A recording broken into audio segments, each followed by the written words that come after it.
What's up guys? Maayong adlaw. So, nanapod ko sa akong mini vlog. So, karon guys, wala ko hilingaw day guys. Ako siyang givideohan ako mother-in-law nga nagtanom sa bulak. So, kabalo ka guys, kana ako mother-in-law guys. Gabi kina siya kabuutan, mahigugmaon, ug mahigugmaon pud sa mga apo. Ingana siya ka mahigugmaon guys. So, sama siyang pagka mahigugmaon pud siya sa mga bulak guys.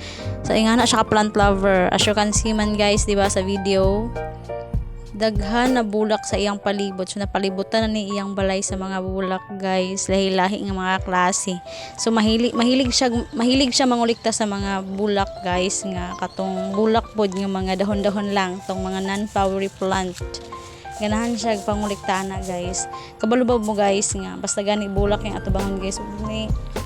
Di ka na siya kapuyan o kubil-kubil sa bulak guys. Kay kung dili na siya mamunyag guys sa iyang bulak, manguha na siya patay nga dahon. Kung dili guys, ingani guys, magpropagate siya sa mga bulak nga daghan na. So ingana gid siya ka plant lover guys. O kabalo ba mo guys nga kung magtanom siya bulak, dali gid kay mabuhi sa iyang mga kamot ang bulak. Ingana gid siya ka powerful basta bulak na ang hawiran guys.